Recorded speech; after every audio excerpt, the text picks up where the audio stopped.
All right, welcome everybody. Thanks so much for waiting as we got over 100 registered into the Zoom room. So a couple of housekeeping items before we get started. If you are a member of the University of the Arts community, the Philadelphia community, we would love to be able to prioritize your questions and comments throughout this webinar. So if you could go up into the top right corner of your box. There's three little dots that'll allow you to change your name and add your affiliation.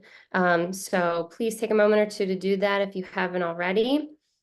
Another important thing to note before we get started, we are going to be recording. We want to make sure that those who are not able to attend still have access to this. Also, this event, as titled here, What Does the University of the Arts Owe and to Whom, is a part of the Debt Collective's annual Jubilee School. So we will be adding this webinar to the archives of that series also. Okay. As I mentioned, welcome to this event. Today, what we're going to be doing is hopefully having a conversation, not only about the University of the Arts, but also some research that myself and others who are here tonight to discuss have been doing over the past couple of years. If we could just take a moment to throw introductions into the chat. So if you could share your name, if you're a faculty member, student, community member, what is your name, your affiliation, where are you at, and why are you here? So throw some of that information into the chat so we can get a feel for who's in the room as we begin.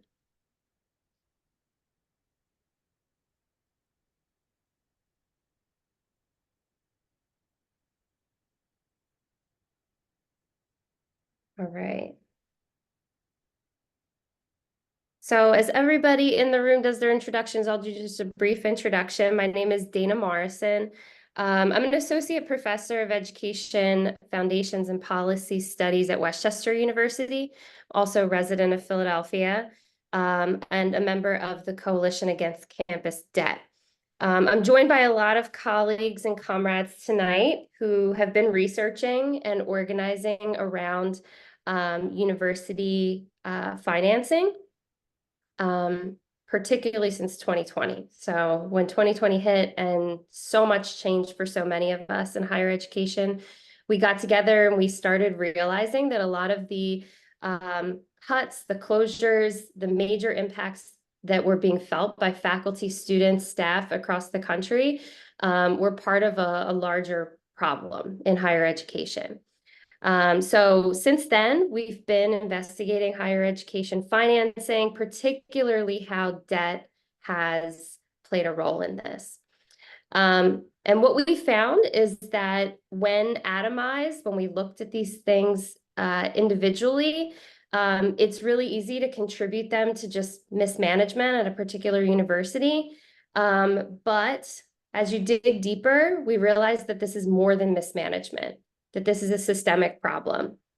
And so I'm going to pop out just for a second on the slideshow to show some data on the amount of universities that have been closed since 2016. And I can share this link in the chat, but school closings, mergers by state, and very sadly, I can scroll down on this list here and it would take way too long. So this is an ongoing problem, a problem that we've been looking at, whether it's closing of entire universities, merging universities, cutting programs. What we've seen is a systemic problem around how higher education is financed in the United States, and more particularly how creditors and debt has played a role in making that our reality. So tonight, what we hope to do is focus on a beloved treasure of the city of Philadelphia, the University of the Arts, and we want to problematize the reliance of debt, the reliance on creditors, big banks who make billions and billions of dollars off of our institutions, while faculty, students, and staff end up being shortchanged. So at any time, if you have questions, you can throw them in the chat. We're going to do our best to keep track of those, but we will also have time towards the end for question and answers. So you can throw them in as they come up. You can restate them at the end, but we're going to make sure that we have time to have a discussion after we share what we found. So to get us started, we actually wanted to invite some faculty from University of the Arts to kind of give us a little bit of an overview about what's happened. What has happened at the University of the Arts? How has the administration involved faculty, students, and staff in conversations about the closure? Have they? And so I'd like to ask either Daniel or Zoe, I believe, was going to speak to this. And I'll give them a chance to introduce themselves and then kind of give us just like a quick, 3 or 4 minute overview of what's been going on. Daniel or Zoe, are you? Hi, Dana. Yeah, sorry, this is Daniel here. Hi, nice to meet you. Nice to meet you too. Thank you for inviting us. And so Zoe's not here. I'm actually here. I'm the president of the United Academics of Philadelphia, which I'll very briefly explain. I'm here with Bradley Filbert, who's our vice president and actually a faculty person at UART. So I'm going to give a quick rundown to some of the questions that Dana just posed, and then hopefully we can hear from Bradley for a minute or two, who has been teaching at UARTS. So the United Academics of Philadelphia is a metro-wide union in Philadelphia, where we represent faculty and staff at multiple institutions. I teach at Arcadia University, which is one of our institutions, and then serve as the president for the whole metro-wide. And the question, what happened at UArts? I mean, the simplest answer is we don't know. Last Friday at 4 p.m., Middle States issued an announcement that they were pulling the accreditation. We later learned that the president of the university, the then president of the university, had reached out to Middle States earlier in the week, suggesting that closure was imminent. As a response, Middle State asked them to issue a number of documents to them, and threatened to pull their accreditation if they didn't. The university did not meet those deadlines, and still now over a week later, a week and a half later, has not provided any of that financial information to Middle States, to the faculty, staff, and students, to the union, to city council. It's our understanding that the governor's office has gotten involved. So there's still not a clear picture about the unforeseen financial issue that spurred this immediate and abrupt closure. In terms of what they have communicated to faculty, staff, and students, it's been almost nothing. So that many people found out that they were losing their jobs, that their school was closing through Instagram posts from the Philadelphia Inquirer. Middle States made their post on their website around 4 p.m. The Inquirer ran an article around 6 p.m. Our union reached out to members around like 6:30, and then finally by 8 p.m. the university issued a statement. So hours after the news had been published, students, staff, and faculty, and then canceled it 10 minutes before it was to begin. We, as the union, had scheduled impact bargaining with them to begin on Tuesday at 2 p.m. President Walk resigned at 1 p.m. and they promptly canceled our 2 p.m. bargaining session and have yet to reschedule it. They've brought in a management consultant team who is now running the university and has not made any direct communication with faculty, staff, and students outside of Zoom, a webinar Zoom meeting on Friday of last week where they laid off an 8-minute webinar Zoom meeting where they laid off hundreds of people all in one call. So there's been really no like substantive or meaningful conversation between the university and faculty, staff, and students for them to understand what led to this. And I think that's the very, very brief update. I'd love if Bradley could come in and talk a little bit more about his experience and also some of the things that our union's been trying to do in this week of triage. Yeah, sure. I was picking up my wedding rings with my fiance and going out to dinner. And I had my phone off and looked down at my phone when I got home and had calls from Daniel from Union Stewards wanting to know what the hell and why. And lower down on my phone notification list was a push notification from the Inquirer. And so once I saw that we lost our accreditation and we're closing, I knew what had happened, and so everything kind of hits you in that moment. I think I'm still in a little bit of shell shock, and obviously, Daniel and I certainly, with a lot of the other stewards and organizers at UAP have been working 15-hour days for a week, trying to get answers to members and working every channel that we have. Um, we had 2 rallies last week. Wednesday, we marched from campus to our board chair's former law office. Friday, we had a rally with Randy Weingarten and about 1,000 attendees that shut down 2 lanes of Broad Street. Radio silence from admin has meant that we've been a primary point of contact for media. And we've had the opportunity to present sort of like the union line with media, and you sort of amplify the message. And of course, we've had an ongoing member resource doc that is updated as sort of a one-stop place. We've been running, I think the university had 2 90-minute meetings that were held with Department of Labor and Industry to kind of like, hey, here's everything you need to know about unemployment. Good luck. We've run 3 unemployment workshops with more scheduled, multiple Medicaid and SNAP workshops that we've heard from members have been very, very helpful. Obviously, more actions planned this week to try to get bargaining happening. And of course, there's all of the distraction in the background. So we haven't had much involvement or negotiation around the closure, as Daniel said. They canceled that town hall, no direct communication with admin, and our chairman of the board, who's a retired white-collar criminal defense attorney, has been in contact with the chairman of the board at Temple, who's a nationally reviled real estate developer and slumlord.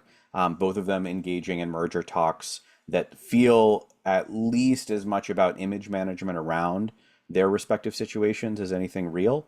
And obviously, any acquisition merger is a very, very long-term prospect that does not help necessarily the students who are left out in the cold and the faculty and staff who are left out in the cold. But of course, both of them, interested in what it means that the university holds at least $150 million in investments and real estate holdings. That's what I know. I'll hand it back over to y'all. Happy to answer questions, obviously, but I think we're here to know more of the why as much as anything else. Yeah. Thank you. Just as a faculty member and a union member, listening to you two, it just makes me like I can just feel my blood pressure elevate. So solidarity as much as I can convey that. And hopefully tonight what we can do is share a little bit of what we found in investigating university finances across the country, and hopefully, as we always say, learn enough to help you all be dangerous as you go and really try to bargain for what staff and what students deserve. So to get us started in that regard, I'm going to hand it off to Eleni Shermer. Eleni, can you do an introduction and then share a little bit about the context, the broader context for why debt matters in higher education financing? Cool. Hey guys, my name is Eleni. I am an organizer with the Debt Collective, and I'm really thrilled to be here with you all tonight, sending a ton of solidarity and righteous anger to everybody who's recently lost a job, lost their next years of classes, lost the stability of their alumni institution. That's really fucked up. It shouldn't happen to anybody. And it's really brave of y'all to be here tonight. I'm excited to learn and to fight with you all. So the big picture that I'm here to talk, that I want to talk to you guys about tonight is about why does this happen where we have institutions that are colleges and universities that have budgets that have tens of millions of dollars, in some cases billions and trillions, as folks are going to show later on a spreadsheet, can all of a sudden on a Friday afternoon just decide to shut down. And why is it important to think of this not just as a financial problem, but critically as a power problem? And that's what I'm here to talk about. So part of when we get to this, I assume everybody here is familiar with the concept of student debt, where when you don't have the money up front to pay for your college, you get to go to the US government or to a private lender and take on tens of thousands of dollars of debt. Well, increasingly, colleges and universities themselves are doing the same. That in the decades of budget cuts at the state level, especially, institutions have had to take on their own loans to keep the doors running. So next slide, please. So this is part of what is a larger transition that the economic sociologist Wolfgang Streeck talks about, is the transition from the welfare state, where social services and institutions from higher education to healthcare and housing and everything between used to be funded more or less by taxes, and now today are funded thanks to debt. So this is what, we are all in the fulcrum of right now. Next slide, please.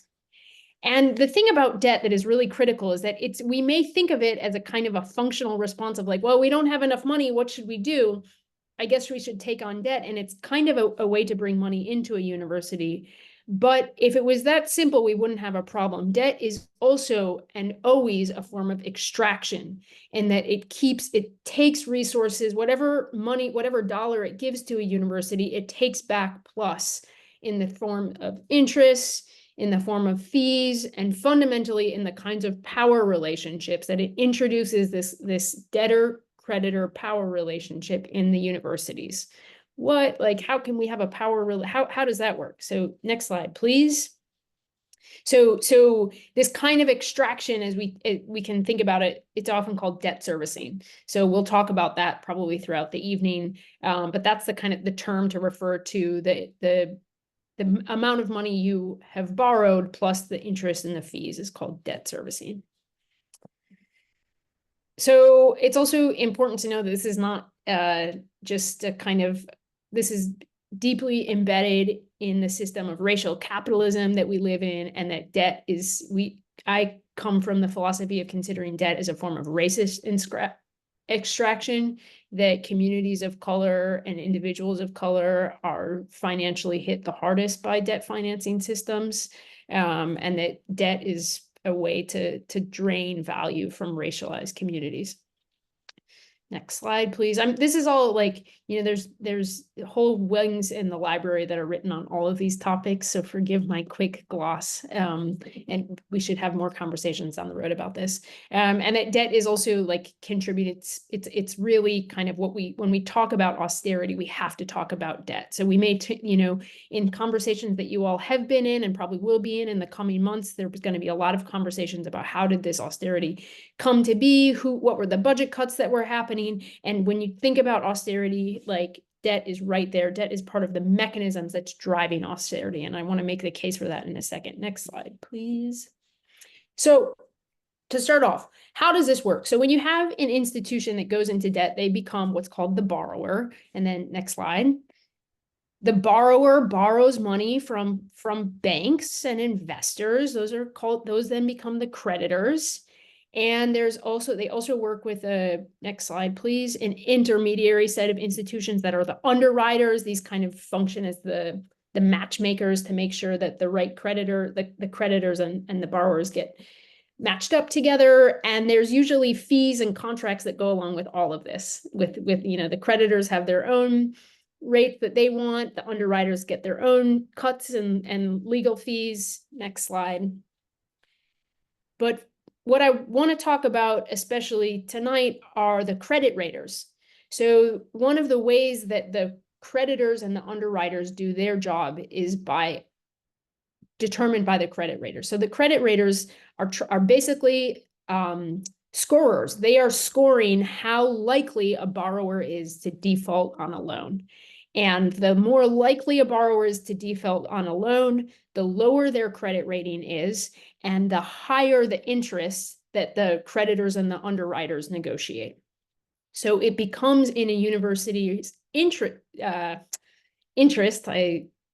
to try to get the higher the credit rating, the lower they are going to end up paying over the long run in expenses, because they get to borrow money more cheaply with a higher credit rating. But I want to draw your attention to how do these credit ratings get determined. So next slide, please. So one of the preeminent credit ratings is called Moody's. There's 3 big ones. Moody's is one of them. And by the way, these are private companies. But it's actually a great business model. If any of you guys are looking for career shifts, like these people, if you want to get a federal loan, you can't get a bond. You can't sell or trade a bond without having a credit rating. So it's very secure industry for this private company. And some of the things that they do, they're also considered to be protected from their credit ratings are considered free speech protections. So if you want to sue because you don't think that you got the right credit rating, the credit raters have a defense of free speech to say whatever they want, although their speech is quite consequential, as we'll see. So in higher ed, the way that they work is they develop this rubric, which is like, if any of you all, I think we have some educators and instructors on the call tonight, so you may use rubrics with your students where you set criteria that you use to both incentivize and evaluate the behaviors that you want to see in your students. So if you want your students to have topic sentence in their essays and have a thesis on the first page, you may put that as part of the criteria, as part of the rubric, with the hopes that that's actually what your students are going to do. And then you can evaluate them afterwards on how well they do. So in the case of universities, next slide, please. Moody's is using for its rubric some of the things that they're basing a school's credit rating are on things like how a university's ability to raise tuition and fees. If they have to do something, in the case of a public university, really obnoxious, like go to a state legislature and get voters to, elected officials to approve Didn't pay for his next year at all. tuition and fees, that's going to make it lower the credit rating for the institution. It also depends on things of like how well spoken is the board of directors in financialese. Are these folks, artists and teachers and community organizers, or are they investors and real estate lawyers and financial managers? They also consider how a university has the ability to what is called take decisive actions to preserve fiscal equilibrium. This includes cutting positions, cutting programs, and potentially shutting down an entire school in order to make sure that the bonds get repaid. How swift and how forceful is that university's ability to do that? The stronger those are, the higher the credit rating. And finally, one of the criteria that they use is the university's ability to manage unions and the tenure process. So if faculty have organized a really strong union or have really robust tenure protections, that might make it more difficult for a creditor to ensure payment, because the university may have to honor other contracts, such as to the workers' unions or to the faculty's tenure, before the bond payments get promised. So this is all, when we talk about this is all why it's not just this isn't just a question of how do we pay back money. This is a question of how these power relationships get instantiated right in the beginning. When the money comes into the university, there's this whole regime of power that folks are working on. So I'm going to pass it over to my comrade Jason, who's going to explain how we can deepen our thinking on this. Thanks, Eleni, and welcome everyone. I want to just first off tell you how much I appreciate you showing up during difficult times. And I want to share a line that we talk about at the Debt Collective, and that is that alone our debts are a burden, but together they give us power. And why do I bring that up? Because here together we're going to build power. We can't fight debt alone. We can't fight our creditors alone, but all of these people here can fight back. And so the question is, how do we fight back on the terrain of debt and credit?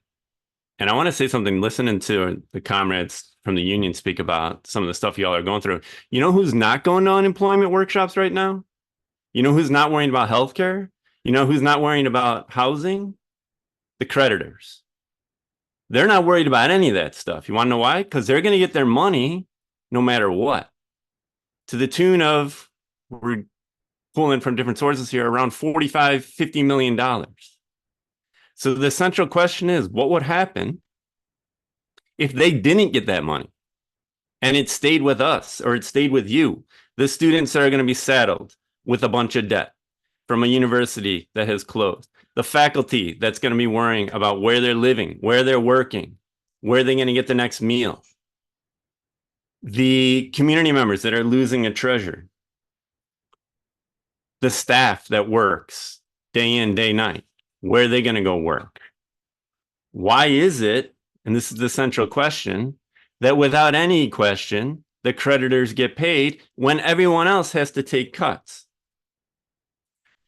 Despite the fact that they are making tons of money. How are they making money? They're making money because they're able to issue loans that have interest and fees attached to them. So they make money from doing nothing, and then they get the guarantee to get their other money paid back no matter what happens to everyone else. How is that fair? Someone brought up ethics. How is that ethical in a moment where everybody's struggling to figure out what their next step is in life, and these fat cats are going to be pulling in tons of money? How is that right? So while everyone else is in this deeply precarious situation, the creditors can sit back in comfort knowing that their payday and money owed to them is coming, no questions asked, while everyone else scrambles.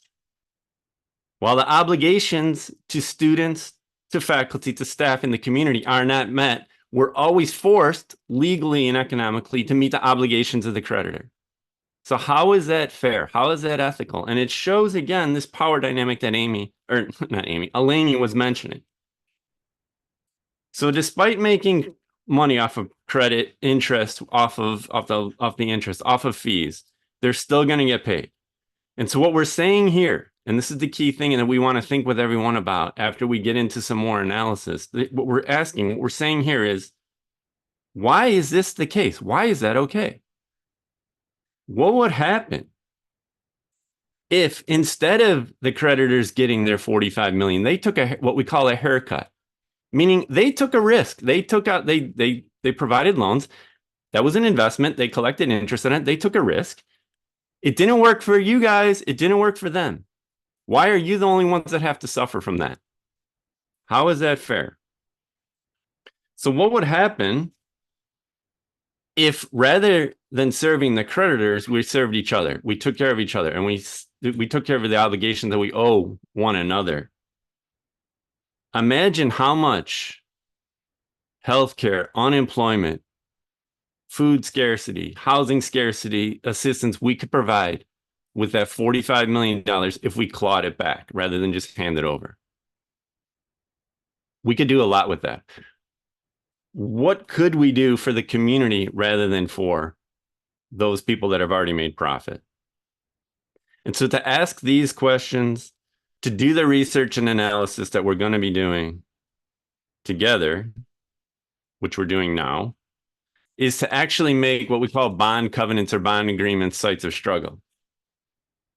Because the days should be gone when a creditor, as Eleni highlighted, and other powers that be can put pressure on a university to close down, knowing that they're going to get paid all their money, that they're going to make profit off of this, while everyone else suffers. The days should be gone where they have no fear of taking cuts to their profits, where they have no fear of taking any losses when everyone else is supposed to just take the losses and go home. And so the question is, how do we build the power to not only challenge it in this case, but in other cases around the country? To make sure that these people know that if you're going to close down a university, if you're going to close down programs, if you're going to make people unemployed, if you're going to have students and staff scrambling, then at least you're going to have to go through some struggle. That at least you're going to have to face some sort of contention, and you're not going to get everything you want if everyone else has to take a cut. And so the question becomes, what do we do and how do we do it? And to that, I want to turn over now to two other comrades, Luke and Nick. And yeah, Cheryl, that is the problem, capitalism. Luke. Hi, everybody. I'm Luke Herron. I'm a law professor down here at the University of Alabama, although actually I'm originally from Philadelphia. So I have, and I know multiple people who went to UArts, so I have both an affinity to and a connection with UArts. And I want to talk a bit about nothing like legal advice, nothing like a legal plan, but just sort of sketching out some possibilities for sort of map out what the financial stress looks like when an institution is financially stressed looks like from a sort of legal perspective, and then where some points of leverage might be. Where they actually are is going to depend on knowing more about, as more details come out about the institution, and also about how y'all's organizing work and the details of governance that I just don't know about at UArts. So let me just sort of do broad stroke sketching, and then hopefully this will be generative ideas wise. So I want to start by talking about an experience. So I'm a law professor. Why am I here? Well, I actually was involved in helping create the Debt Collective years ago, and I've been active in the Debt Collective for a number of years. And one of the things that I did when I was sort of more formally a part of the Debt Collective is we were working with students who had gone to ITT Tech, which was a for-profit a chain of for-profit colleges around the country that did a number of different things, a number of different forms of tech training. And when ITT Tech declared bankruptcy, we thought, well, okay, these ITT Tech, we had connections with a number of students around the country who went to ITT Tech who had described in detail, because they were submitting petitions to the Department of Education, about how IT Tech lied to them and mistreated them and treated them badly at the institution. And these are the sorts of claims that during normal times they might have been able to bring in a lawsuit. So our thought was, why don't these students form a class of creditors? Because in bankruptcy, if you have a lawsuit against a company or an institution, right, like the university, you are a creditor. Now, you don't have the same priorities as bondholders, as I'll talk about in a second, but you're a creditor. That means you could be part of the bankruptcy process and you have a voice. Because the bankruptcy process is the process by which an institution or a person, but we'll talk about an institution, can't pay all its debts. And so now the creditors bargain over where those debts go. And that includes people who might have been able to say, for instance, this institution owes me retirement savings, this institution owes me back pay, this institution wronged me in some way.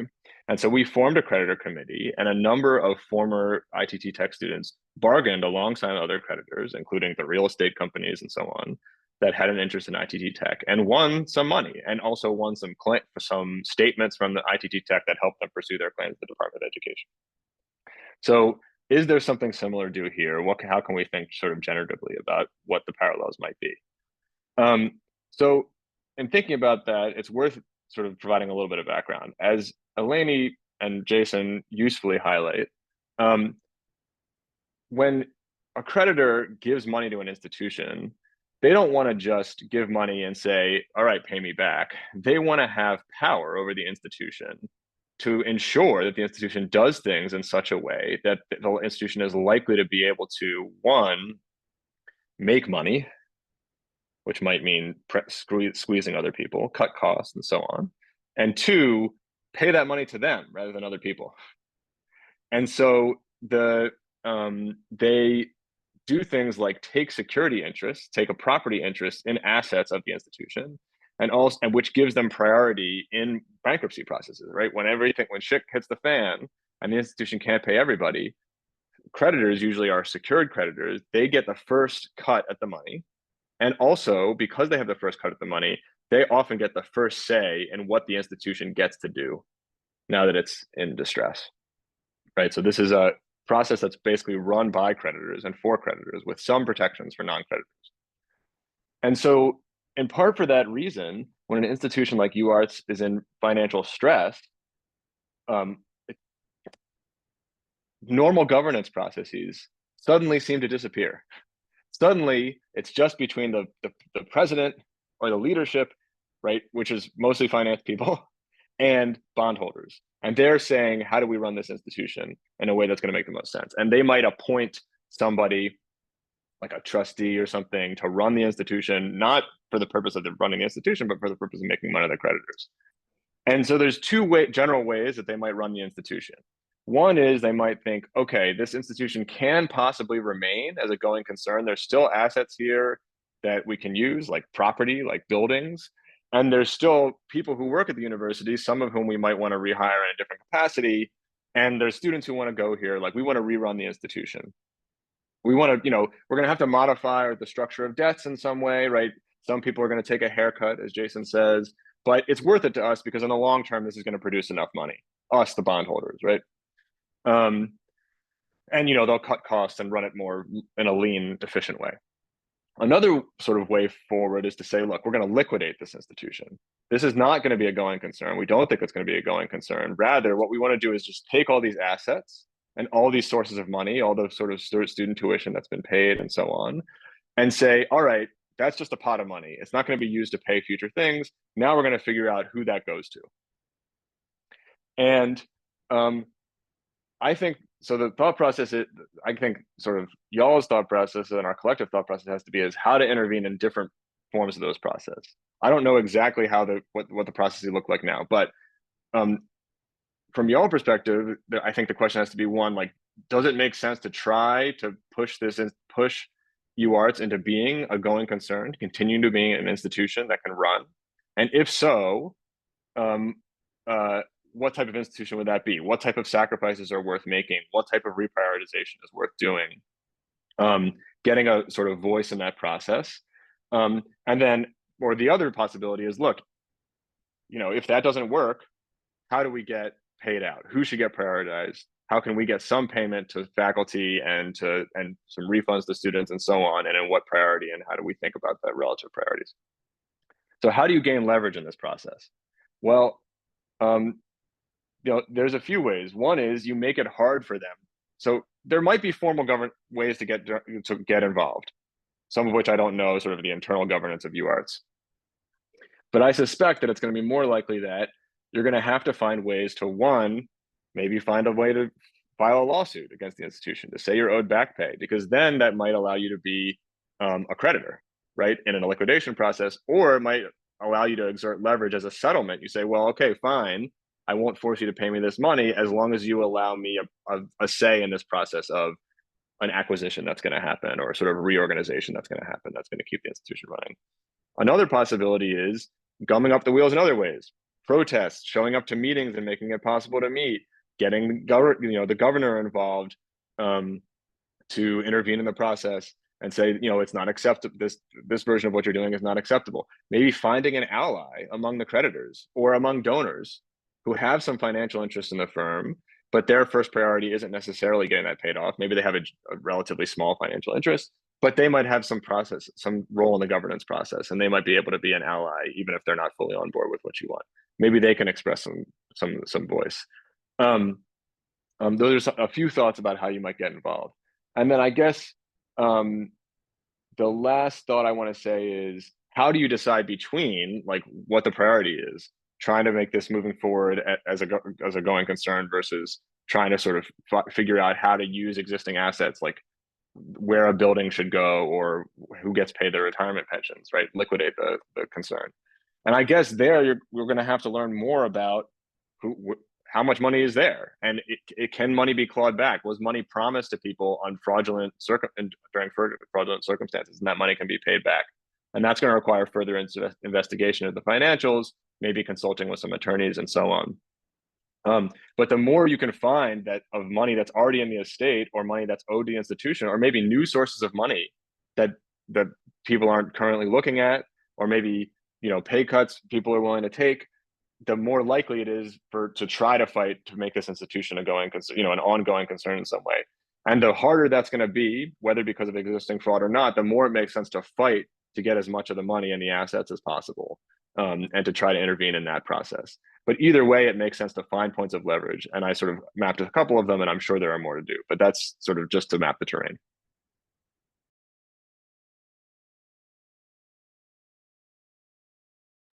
And next we have Nick. He's going to give us a couple of hints about debt cancellation for students who have been impacted by this. Yeah, thanks, Dana. Hi, everyone. Nick Marcel here, he, him. I'm an organizer with the Debt Collective. Dana, if you want to go to the next slide. I have some very brief information. This is very much more pertinent just to students who are, who have not graduated as of yet. Also to Ajon, we are recording, and this will be posted after the meeting, and certainly an email with, a lot of the links and things that have been shared will be shared out, especially with some of this information.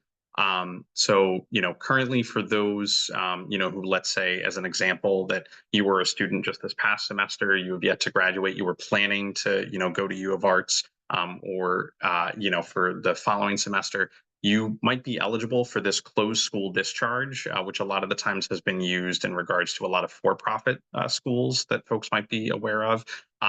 The kind of two big caveats that I just want to say, though, about this discharge is one, wait until the Department of Education federally posts an official closure date. So as of yet, I literally just checked again. The Department of Education federally has not posted saying like officially University of the Arts is closed. And the only reason why that matters is that like their date is the standard of what is, kind of used. However, they might still use that, June 7th date, right? But just, kind of highlighting that for the moment. But, if you were a student that was enrolled when your school was closed, that you were on an approved leave of absence when your school was closed, or your school closed within 180 days after you withdrew, there's a little caveat to that in regards to if your loans were before, I think it's July 1st of 2020, that it might be a 120 day. But just those are some of the like general rules on the closed school discharge. And if you want to go to the next slide, Dana, that, some folks that are not eligible are those who, had graduated or completed your program at the closed school, that you withdrew more than 180 days after the school closed, unless you demonstrate an exceptional circumstance. As well, if there was a teach out program, which there is not, and then also that you're completing or have graduated from a program or study different at like a different location. So, one big thing for, those who are right now like students and you're trying to figure out where else am I going to go? Am I enrolling elsewhere, or kind of what is happening? Just to highlight, if, those who have enrolled elsewhere, you probably won't be eligible for this discharge. So if you are, really trying to get a lot of that debt canceled, making sure to apply for this after it's officially posted by the Federal Department of Education, and then, before you enroll elsewhere. I am going to just toss in the chat. Would love, love, love for those here who are students and even those who are alumni to, fill this form out and, even share it amongst others. We're definitely going to, share kind of further information again about, this potential for debt cancellation for folks, as well as other avenues with things. But please, please, please, especially for those who are, current students, trying to figure out everything that's happening, trying to, see what you can do in terms of maybe getting some of your debt canceled, fill that out, share it amongst your peers. Just with some, basic information on yourself, your debt situation, and, when you were a student. And I'm going to pass it back off. All right, so next up, what we're going to do is share some of what we found in investigating U of Arts financials. So obviously, this is not much time to do a lot of this, but we have some folks who do this for a living, investigate university finances, higher ed finances, K-12 finances. And so I'm going to turn it over to both Tracy and Dave, who are going to give some insight into what they've found so far. So I'll start. I'm Tracy Berger, she, her pronouns. I am a member of United Campus Workers Colorado, which is where I started getting into financial research into the University of Colorado. And now I work for Higher Education Labor United, and I'm trying to use these skills to analyze not only our institution, but lots of other institutions as well. So here are some steps. So we're starting with the identify, which is really when you're asking, when you're identifying, you're asking the question, what is happening here? And you might be in the stage now, you don't know where to find the answers. And then you go into the documentation phase where you get financial statements, bond disclosures, you do year-over-year analysis. And the important thing here is that we like to think of the research and documentation phase as part of this overall organizing project. All of these steps are are part of this organizing project, and there are kind of two ways that I would phrase how we like to limit the amount of research that's necessary to do this kind of analysis. So we have so we'll say, and I think Dana mentioned this earlier, but just do enough to be dangerous. We don't need to be experts in the financials of our institutions. We are trying to do enough to be dangerous. And the other way I like to think about it is enough information to diagnose the illness, but you don't need to have an analytical analysis of every headache to know that you have migraines. You don't need to, you just need to know the overall, here's what's happening, here's what we can see, here's what we can perceive, and we're going to act based on that. So that's kind of the diagnosis stage. And then using that information to organize. And I like to also say that the purpose of a lot of this research is to have enough information to make people angry, because once you start looking into these things and how these institutions are run, you probably will get angry and you will want to have actions to take. And so that's the part of the responsibility of the organizer, is to do the power analysis, to know where to go next, and what to do, and to give people those opportunities. And then all of this is part of organizing, is imagining what would higher education look like if higher education was really treated as a public good. And so that's kind of underlying all of what we're doing here. Is you can see when you're doing this work how clearly this is not how higher education should be governed or run or work. But the more we look into this, the more we can bring people into organizing around the problem. Next slide. And so I just pulled, this is from ProPublica, an overview of the last kind of 12 years of finances from the University of the Arts, and things look pretty stable. If you're just looking at the top line of finances, expenses, revenue, total assets, total liabilities, there aren't any huge changes here. There are some like transfers of buying real estate, selling real estate, things like that are happening there. Are, years of down enrollment, years of up enrollment. There's COVID, there are things that are happening, but nothing too huge. Next slide. And so then we start looking in the background. And I don't know, I know people were mentioning in the chat about the former presidents, and I don't know that much about the University of Arts governance and who was there and what the politics were at that particular point in time. But so in 2006, $18.4 million in debt was taken out by the University of Arts, and this is all through PAID, the Pennsylvania. Somebody's going to have to chime in and remind me what that stands for. But the Pennsylvania Authority for Industrial Development, something like that, which sponsors generally like school debt, so not just higher education, but also K through 12 debt, public institution debt. So it's not just the University of Arts, but they're issuing this debt in 2006, 18.4 million, in 2015. So between 2006 and 2015, for those 9 years, they're basically just paying off that 18.4 million in debt. And then in 2015, they refinance. So that 6.6 million is actually the remainder of the 2006 bonds that were issued.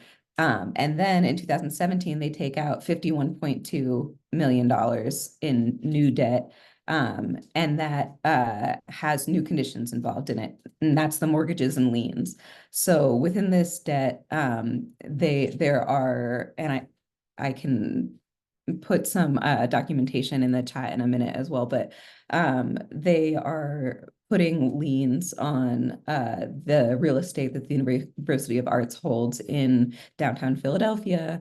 And they are the trust or the agent who's representing the bondholders actually has a lien taken out against these buildings and holds the mortgage in that sense to these buildings. And I'm sure Luke knows I'm not phrasing that correctly legally, but I don't know what I'm talking about on that score. And then normally, one thing that I think is important to really note is that normally when an institution would get close to violating their debt covenant, and so part of this is about the amount of debt that they have, that the University of Arts has, the amount that they owe annually, and their revenue and expenses. And that's all calculated in detail in the documents that they signed when they took out this $51.2 million of debt in 2017. And they've been steadily getting closer to not meeting the requirements over the last few years. And normally what would happen in that instance would be the institution would talk to the bondholders through the trust, through the agents, the creditors, and we'll get in a couple slides to who the bondholders are, but normally there would be some communication between this paid Pennsylvania authority and the University of Arts and the bondholders, and they would try to come to some kind of agreement. And it would need to be come to by the end of the fiscal year, which is June 30th. And my guess is from what we've seen so far that they tried to come to some kind of agreement and that failed. And that's when this sudden closure was announced. We don't have fully evidence of that yet, but we have submitted a public records request to the Pennsylvania Authority paid.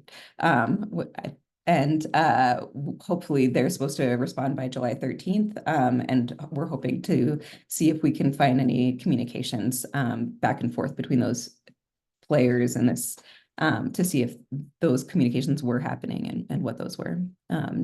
Next slide, and I think it's Dave's turn.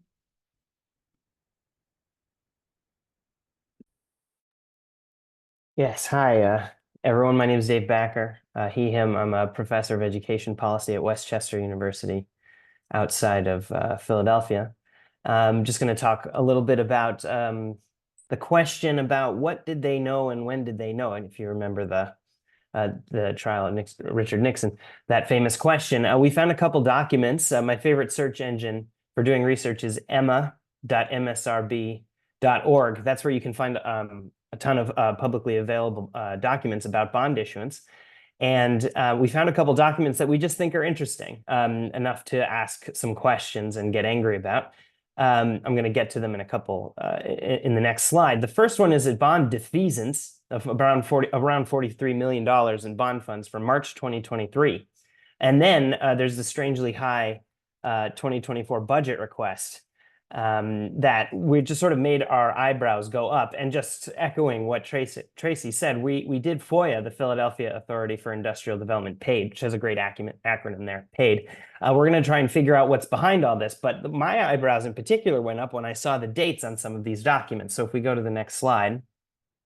When I looked up University of the Arts on Emma, I found a notice about bond defeasance. And bond defeasance is basically when you're trying to get rid of bonds. You're defeasing it. You're saying like, oh, I'm not going to be responsible for this anymore. I really need to figure my shit out, basically. And they did that for two bonds. And you can see the non-defeased amount there in the bottom right corner, around $43 million. The date on this document is March 15th, 2023. So they knew something early last year that they needed to start really messing with their financials to try to figure things out. Again, the bond defeasance is just you're just trying to get rid of your bonds. You're trying to get out of your obligations there. And just a note on this bond defeasance before we get to the next slide. This amount of money, $43 million, is already in an escrow account and in federal treasuries. So the administration decided to pay out that amount early last year. It was already set aside for the bondholders early last year. They wanted to defease their bonds. They wanted to get out of these loans. They said, okay, well, we have to We have to pay our creditors. And so suddenly $43 million falls out of the bottom of their budget, so that they can figure their stuff out. Again, they knew this, and that money is sitting there in an escrow account and in federal treasuries. So they knew that early last year. If you go to the next slide, another thing that we found that was sort of interesting, there are audited financial disclosures on this search engine. And something that just made me wonder something is, so when you're building your budget and you're an institution, you know, in the middle of a year, you think, okay, what are we going to need for next year? You put your budget together, you send out something like a requested budget, which is say, what do we need? When do we need it? For the next year's budget. In 2023, they put together their budget request for 2024. Again, they did this last year. And they had some really outrageous looking numbers. If you look at lines 7 through 10, the increase in the state grants in their requested budget, that is to say, the number that they wanted, the number that they said, okay, this is what we're going to need next year. Look at that. It went from 171 to 1172, just a huge increase. The same thing for unrestricted contributions from annual funds, big increase in federal grants, big increase in their endowment income. I mean, that's a huge change. They must have known something when they're putting together their 2024 budget. They were thinking to themselves, I mean, to me, I don't know what it's saying to you. This is the kind of thing that we don't know yet. That's why we FOIA'd paid. But to me, what it's saying is these people were like, we need to cash this institution out now. And we need to get money so that we can pay our bondholders and get out of here. But they knew that a year ago, and we're only finding out about it now. Yeah, go ahead to the next slide. And that's you, Tracy. Throw it back over to you. That's me again. So researching who the bondholders and creditors are, this is part of what Dave was talking about with Emma and the MSRB. These are resources that are really aimed at the bondholders, people looking at investing in bonds, the private finance industry. They are not resources that are made for people trying to research and find out what's going on. So there's a lot of there are a lot of documents that are on Emma that aren't other places, that aren't like on the University of Arts website. You can't find their financial statements. It's a little different with public institutions because they legally have to have their financial statements on their website. So you can generally find them both places. But for the University of Arts, we really found a lot of stuff on Emma that we didn't find anywhere else. And one of the things that is in these documents is CUSIPs, which is the identification number for the bonds that they use on the bond markets when they're buying and selling and talking about defeasance and all of these things. They're using a CUSIP to identify the bond. And so if you search those CUSIP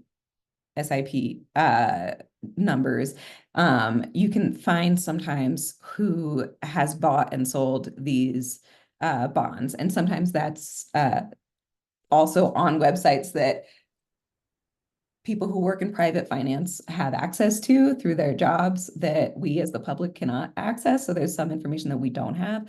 But through doing a little bit of an investigation, these are some of the main companies that currently own and are the creditors to whom the University of Arts owes their bond debt. And you'll recognize a lot of these. These are large financial companies: Fidelity, Invesco, New York Life, Northern Trust, TIAA, Franklin Templeton, Van Eck. And I know that a lot of these are the same ones that when we looked into who owned the University of Colorado's debt, it's the same companies. They come up again and again because they have these large funds that own bond debt and that are trying to kind of sell their institutions as reliable return on investment generators for investors. And that's really who they're trying to talk to for these. And then next slide. We looked a little bit at who's on the University of Arts board. I'm not going to go in depth into any of these individuals because I didn't have time to research them. And there are a lot more people that are on this slide and the next slide who are on the board. But these are some of the people who are, you can see that they're deeply invested in private finance. Conservis Capital Advisors, which is the company of the treasurer of the UArts board, holds a lot of these funds, has a lot of holdings in these funds that hold municipal debt, that hold institutional debt.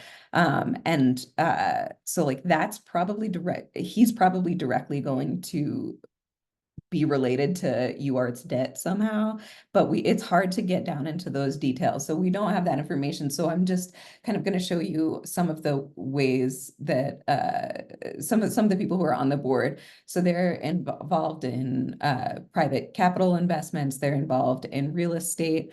They're involved in private equity. And the next slide, there's some more real estate people, investment people. But these are not what you would expect necessarily to be running the board of a University of the Arts. So it's worth kind of thinking about like how did these people get to be in these positions of power over this institution, and how did they get how did they end up taking out these large amounts of debt? How did they come to these agreements that leveraged buildings that have been part of this institution for so long? Like how did all of this happen? And these are the players who are involved in those conversations. So next we're going to throw it over to Jason to kind of discuss what all of this can tell us, and then spend some time for question and answer. Yeah, Dana, do you mind if we shift off of the slides now so we can have just a screen of everyone that's still on the call? Thank you. So this is obviously like a ton of information, and if you haven't been thinking through the ways that universities work through the lens of debt and credit, it can be overwhelming, it can be a bit demoralizing, and it can be like, what the hell are we gonna do? So let's just acknowledge that. But I also want to acknowledge some of the things that Luke and others have brought up, which is that once we start to learn a little bit about what we're learning here, we start to have the opportunity to organize, to push back, to claw back, what have you. What we'd like to use the remaining 20 minutes for, though, is just a reflection moment where people can ask some questions. We can try and get anything clarified that you might like to have clarified. We can take this in a direction where we, highlight some points that were already made, but we want to prioritize folks from University of Arts, from the Philly region. Obviously, if there's no questions from some of our friends at either U of Arts or in Philly, then we can open this up to a wider Q&A, because we also know this is happening in other places and as we've shown, right? But would anyone, one housekeeping note or note of like how to run this, if you can type the word stack in the chat, that helps me. It's easier to keep track sometimes because there's multiple screens and I won't see you if you raise your hand or if you do an emoji type thing. So if you'd like to ask a question or make a comment, please type stack. And a lot of people have been asking where they can see this. We will send out emails with the recording to people that registered, and this will also be on the Debt Collective's Jubilee School website, where you'll be able to see this and other program that we've done around this issue and others. So we have quite a few questions/comments coming through. Given that we don't have that much time, if you could kindly keep your question or comment brief, that would be amazing. We'll start with, we have Aaron, then we go to David. I'm just going to go down the order here. So Aaron, you're up. Aaron, you with us? Yeah, no, am I on the air? You are on the air. All right. Yeah, I'm a UArts alum, class of 2023. Got my BM in vocal performance music. I put up a question on the chat. It says, did it affect the HEA of 1965? Okay, yeah, I saw that earlier. There's a question that Aaron's asking about HEA 1965. Unless anyone has a direct response to this is a great question. Unless anyone has a direct response to this, Higher Education Act, thank you. We are gonna have to look this up because I think it's a question that we ourselves didn't necessarily ask, and this is one of the reasons why we have gatherings like this is because we can ask questions that we weren't thinking before. So, Aaron, I'm going to give you props for asking a question that I know did not come up in any of our conversations. If anyone has a short response to that, go for it. Otherwise, Aaron, we're going to just mark this and then shoot an email back with hopefully some sort of response for you.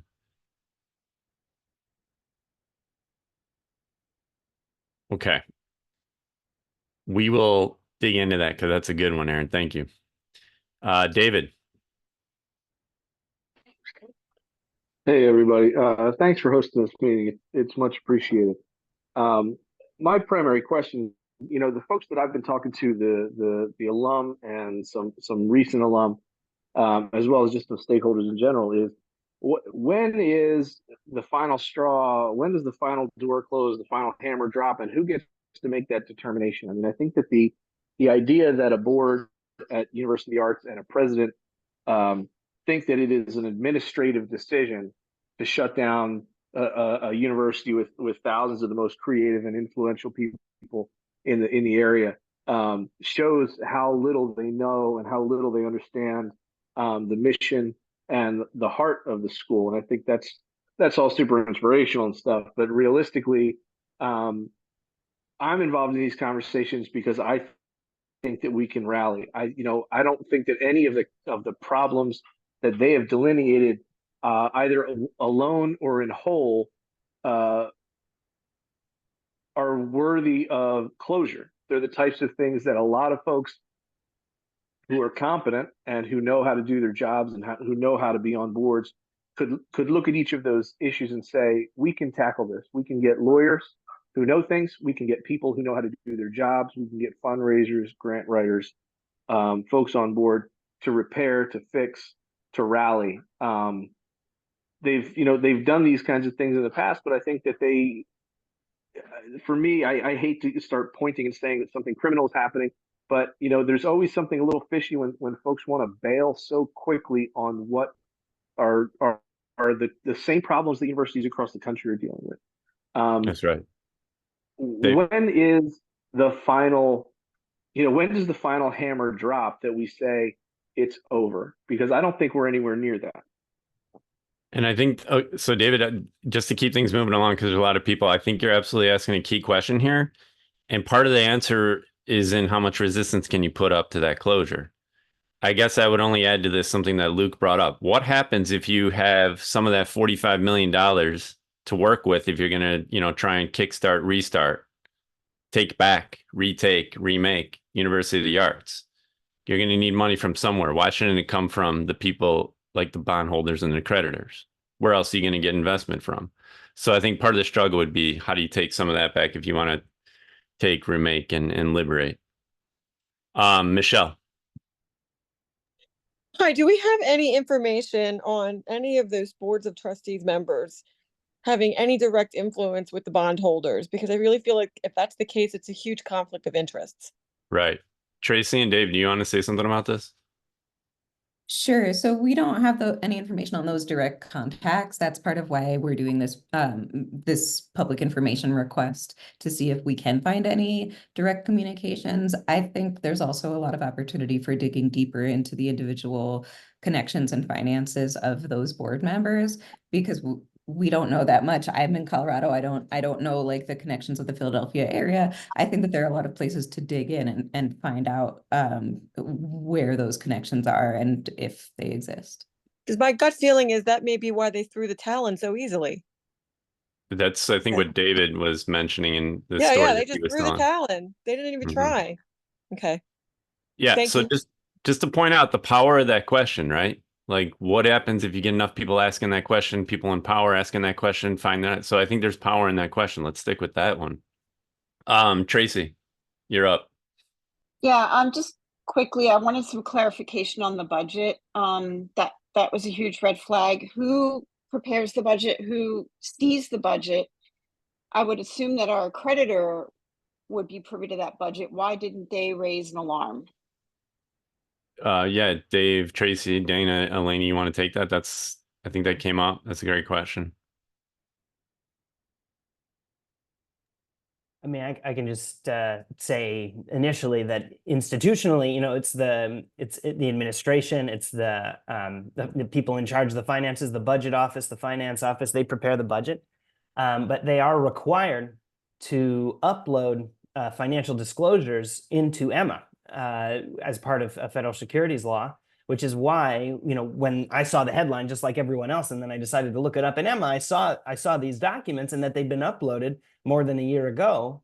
And what I found, this is something I didn't say, but what I felt was a sense of sadness that we hadn't seen this, that we didn't know, and as someone who works, and organizes in this space with the Debt Collective and elsewhere in education finance, it made me feel like I need to be checking all the university pages in Emma to make sure that these kinds of things aren't being posted so that, 13, 14 months down the road, suddenly now students, faculty, staff don't have a university anymore. But I frankly just don't think it was in their interest to make any of this public. And I don't think anyone was watching because this stuff is very arcane. It's meant to make you feel confused. It's meant to disempower you. But ultimately, that's on purpose so that we don't understand how things actually are running. But the work that we try to do is try to make that visible. But in this case, we were just too late.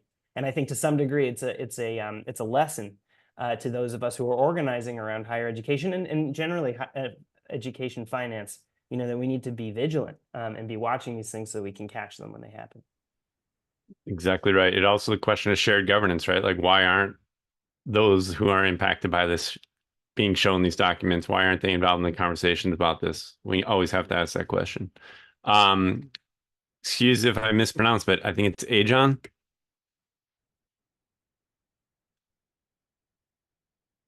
Yes, I'm sorry. My phone is just very slow. Yes, I posted a question about documents. Will we receive possibly any documents that you guys have to help us with starting the process of all the legal bull crap that we're hearing right now? That would just be very, very helpful. I think I speak for everyone. We're willing to share as much as we have with whoever is engaged in the struggle. So we can definitely do that. Yep. Thank you. That's all for me. Thank you. Thank you. Right on. Irving. I just had two questions. Basically, the first one leads it out of the other one. Basically, can you file for a bankruptcy if in fact you need to get away from the debt, based on the fact that the degree might not be as strong as the other one? And finally, just what is the effect on having a degree from someone who is no longer in existence? That's a really good point. To the latter, this has come up before where, do you have a case if your university closed because your degree has now been devalued to a certain level? I think that's a key question. Does anyone want to say anything about the bankruptcy? I think Luke had a bounce, but this did come up before in conversations we had, and I don't know if anyone wants to jump in, but I would just say that's a really important question, Irving. I guess I'll just say one quick thing, which is I think there's a lot of space to maneuver. There is a precedent from Thomas Jefferson Law School from about 10 years ago where bondholders took a haircut. I put that in the chat. That you can do this. There are legal processes for doing this, but you have to get organized and you have to do all those things. That's right. Dana, can you just read your question really quick so to make sure everyone hears it? I think they're really important questions that you're asking. Dana Morrison. I had a question. Yeah, well, you typed out in the chat what you wrote. There's two questions here that I think are really important just to highlight. Okay. Mm-hmm. Trying to remember. So earlier today, what I was trying to find was whether or not the Commonwealth, the state of Pennsylvania, had supported University of the Arts at any point.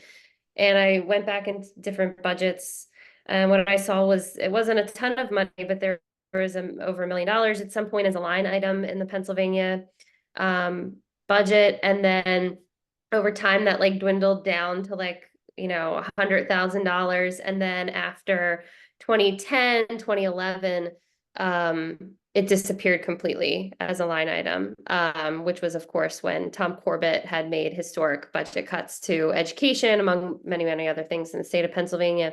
So one of the questions I had was, like, where did that funding go and how might it have historically impacted UArts in a way that could have pressured it to take on more debt than it had done in the past because there was some state support. So, another way of thinking about this is, to what extent should the Commonwealth step in and do something to keep this historic institution running?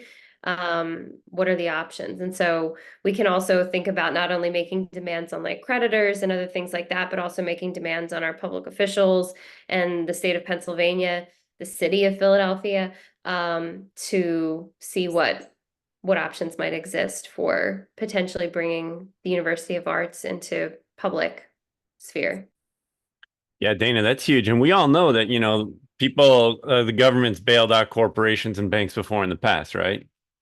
2008, banks got bailed out, people got sold out. So like, yeah, let's put that on the table too. Marshall. You still with us, Marshall?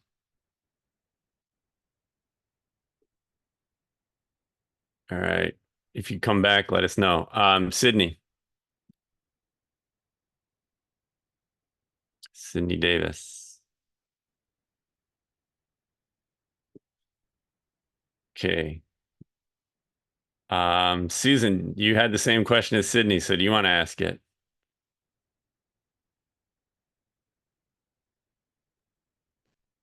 Hi, this is Cindy. I was in the car and I had to get my daughter to put the mic on. So I am a parent. My daughter just finished her freshman year at UArts. And my question is, if they do reapply, or, go somewhere else, this fall, but it's not part of the teach out option, which isn't really an option, like haven't really given us anything. They're like, oh yeah, Temple will take them. I mean, she's probably not going to go to Temple. We visited last week and she just wasn't real happy about it. But if she does go somewhere else, which she wants to continue her degree, does that negate us getting the loan discharge completely? Good. Nick, do you have anything on that? Yeah, so as far as that, I think that there's kind of a partial gray area within it. There's like, again, depending on whatever administration, whoever's running the Department of Ed, they could, add whatever caveats or things under, what I would say, and I think others would say, of like the, good faith reading of the, closed school discharge. If you have applied for the discharge, like after the date, like that the school officially is like listed as closed, by the Department of Ed, and before you enroll, like elsewhere, you might be able to qualify. But again, that's something, while they're processing your application, if you've enrolled, like they might have a different reading on it. But it's something to like kind of consider if, you're trying to very much get rid of the debt, to make sure to have that process happen, as quickly as possible, and then enroll after like that has, gone through, in that way. But certainly if you fill out, or if your student fills out that form that I tossed, we'll definitely be trying to share some updated information as, like, again, everything is still developing. Yeah, okay, I appreciate it. Thank you. I also want to say that there's something to keep in mind here about solidarity, right? Like, what happens if students go somewhere? Is Temple going to also help out faculty and staff? And what would happen if students that were transferring to different colleges were like, yo, like, yeah, okay, you're going to help us out, but what about my professors? What about the staff that was working at University of Arts? And how do you build a collective power of solidarity to say, like, it's not just now the boat's sinking, so everybody for themselves. It's like, how do we build the collective power to like work together to help one another out? If you're going to take for every 5 students you take, you should take 5 faculty, 5 staff, right? So like I think that's something to think about too. Like we got to stick together through the struggle. Not we, I'm not at University of Arts, but you get the point. Hi, this is Marshall. Go for it. That kind of comes back into this conversation that we've been having. Lots of students have just been at the school nonstop wanting to get answers, like we haven't been moving. And we've just been tossing ideas out there, and we just kind of randomly thought of the idea of how can we completely take the school for ourselves and have it student run, have Right on. alumni on the board, literally make this community as core as possible to the goal of UArts and have UArtists be running UArts. That's This some can freedom never dreaming happen right there. I love this idea, and like I hope this builds power. I think this is Yeah, like I really everybody really wants that to be the case, and I just like I would love to figure out like a kind of like a checklist of every single little thing that we have to do as staff, as professors, as alumni, as students, everybody affected by this to get this to happen. Because like and we want UArts back or not gone. Like we want it how it was. We want the same professors there. We don't want these people to lose their jobs. They're amazing, amazing people. Our alumni are amazing people. Like this is horrible, and it is like it's insane. Like the amount of people, like people came to me on the street today and was like, "What's like local Philly organizations? They're like, we help displaced people in Kensington. We can get in touch with students who now have nowhere to live. Like this is a big. This is not only a UArts issue. This is a Philly issue." beautifully said. And all I'll say is, and we're just trying to contribute, like how if that happens, when it happens, you need to think through the debt and credit situations as well, and we're willing to try and help you out with that. Is it Lyra or Lyra? Sorry if I'm mispronouncing. It's Lyra. You're good. Lyra. Go for it. I'm gonna try to be fast around this. The first like nuts and bolts question is, so I'm a current MFA student. Me and my cohort, we're gonna graduate in December with the Pig Iron School, which has a partnership with UArts. How long does loan deferment normally take? Like if we're looking to defer the loans before we enroll at another institution, but we want to get like, you know, confirmation that's happening, do you have a sense of how long that takes? Elaine or Nick, do you have anything on that?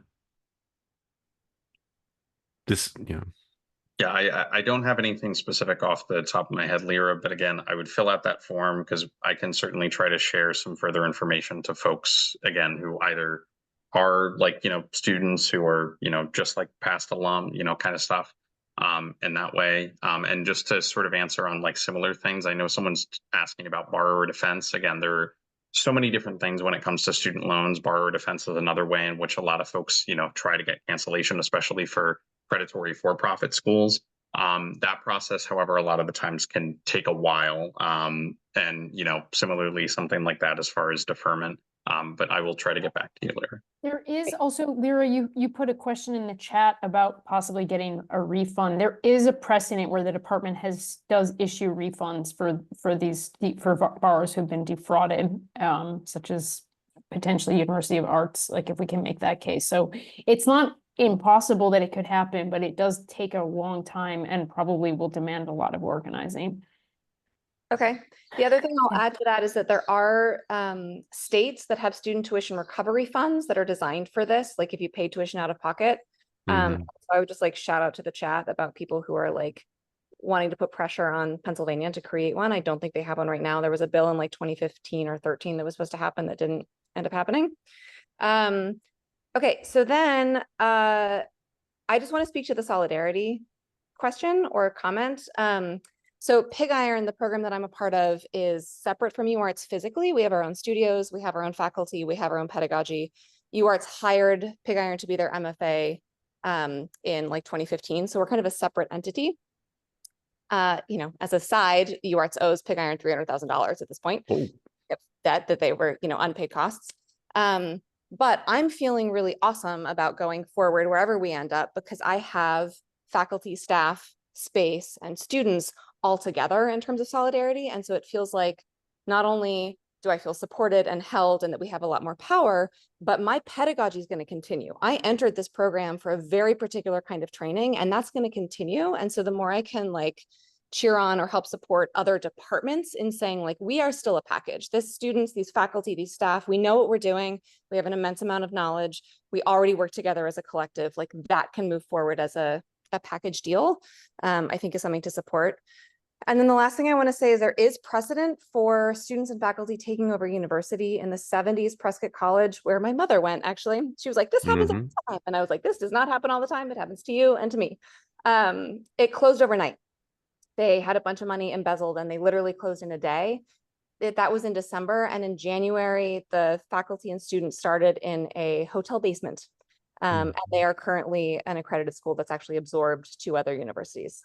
So it's been done before, and I bet they would be willing to chat if anybody wanted to reach out to them. Amazing. And my last Thank question you. is, how do we continue? Like, do we do this through you all? Do we do this ourselves? Like, how do we keep organizing? How do we like collectivize and consolidate the power here? Now I'll shut Yeah. up.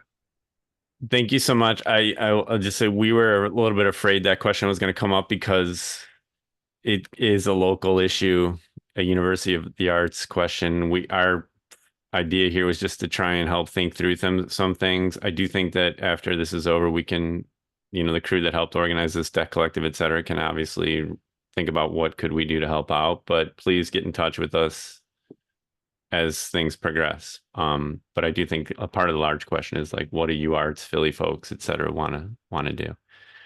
We have 93 messages. We are not going to get through all of them tonight. Maybe we stay on for another 10 minutes, obviously, if people have to go, but we try and do what we can in 10 minutes and then arbitrarily sign off for this encounter. Sherry, you're asking a question about the legal ways to solicit, receive funds. I'm not sure if anyone has a response to that. I don't know if you're still on, if you want to add anything, but. Yeah, I'm still on. I guess I was just thinking because I've seen a lot of, there's been the union way to support faculty and staff through union contributions, but there's been some various pieces that I've seen students and, spread in terms of contacts with specific donors. And it just feels like, I don't know how one goes about if we don't have a collective body yet, but in the process of that to make it where, because obviously if there was some movement to do this, there has to be a way to garner funds, and exactly, it can't actually go through the board of trustees, in my opinion. And I would think any sane funder would not want to go through them. So I'm not sure if you guys have any guidance on that, or maybe Prescott would be an interesting college, example to figure out how they did some of that. But that was my thinking. Yeah, and just to highlight again that one of the things, it does come down to whether or not debtors want to organize to take back power. And that's one of the things that Luke mentioned in the story, the ITT, right? Like, I think it was originally 15 debtors or so got together and they said, no, we're not going to let this happen. We're going to fight for student debt cancellation, et cetera. So it does depend on whether or not a significant amount of people come together to like take this tack. Tiff, alumni 17, are you still here? Yes, I am. Hello. All right. I mostly just wanted to shout out the student body that's like currently on the steps of UArts. They are literally not going home. So if anyone is able to, I might be able to find a contact now. And if I can find a contact for you guys, I can send you some info to spread out. But they're asking for like DoorDash funds, like umbrellas, portable chargers, etc., because they're just not going home. Some of them aren't even like leaving to go to the bathroom if they can. The arts community is like refusing to give up the school. I also want to say that the university, for those who don't know who are part of this, is almost 150 years old. And I'm just like outraged that they've allowed, they being like the president they brought in to, in my personal opinion, close the school, and the board of trustees to like disrespect the university and its heritage and the student body like this. Like Harvard wouldn't allow the disillusion of itself. You know what I'm saying? And also I just want to point out, because this got me thinking, like, and just to broaden our minds as we start to organize, like this is happening to hospital systems as well. This is not a university specific issue. For those who don't know, this is a systematic institutional issue. And we're going to see more and more and more of this type of thing where large, high, people with money are buying up hospitals, buying up universities, renting their land back to them, and it's not sustainable. So this is one in a lot of unsustainable, unethical practices that we're just going to have to really chip away at over time. So, and thank you for your time and for doing this. Thank you. Really well said. And that goes to the points that I think Elaine was bringing up. I also want to say, hey, maybe the liberation from the debt economy starts in Philadelphia, right? Like, this could be, groundbreaking if I people. have a quick question, if that's okay. Actually, Marshall, do you mind if because we can't, I want to let some other people, sorry, but. I was just going to say, provide the contacts like that you have through everybody. For sure. Yeah. Okay. Perfect. Absolutely. No problem. Just a few more. Mike's asking about accountability. If there's criminal activity, how do we quantify this? Could it affect employment opportunities for alum? I'm not sure anyone here is able to answer that question, but I do think there's the question about like, how do you find out who the criminals are? How do you hold them accountable? And what does accountability mean in this case? In a way that helps out people that are struggling right now. So I'm going to move on from that one. Not seeing. All right. I'm just scrolling down the chat here. Lynn brings up Congress people. I think this is something we didn't talk about. I know Nikhil Saval's been active on this. I'm sure you have other comrades and allies. Definitely important to be in touch with them to engage in this type of conversation. And I'm just scrolling. I think we are reaching that 10-minute mark. And so in the spirit of this is just an opening conversation, and we meant to put some ideas on the table to try and have conversations about things that typically are in the shadows. Thank you all so much for coming. We will be sending out a recording of this along with some of the links that we were posting. How to find us, Dana is going to put some information here. So a lot of us are with Debt Collective. I'm with Debt Collective. Higher Education Labor United, which is an attempt to build a nationwide coalition of labor unions in higher ed to fight for a lot of this stuff. Some of us have a book coming out about exactly these topics called Lend and Rule with Common Notions Press. Common Notions Press is at Making World's Bookstore in West Philly. If you haven't been there, we can talk to them about if you all need spaces to meet. They are willing to host folks for meetings around these issues. So Making World's Bookstore in Philadelphia, reach out to me if you'd like to talk more, if you end up needing space to do so. And just to end with a reminder that you are not alone. You are fighting with other debtors across the country. You're fighting with one another. And alone, our debts might be a burden, but together they do give us power. So thank you so much for coming out. Stay in the struggle. Please reach out to us to see if we can help. Tiff, some of us live in Philadelphia. Maybe we do some actual like in-person teach-ins on those steps you're talking about or in wherever we need to be. So definitely be in touch. Take care, my friends. Hang in there.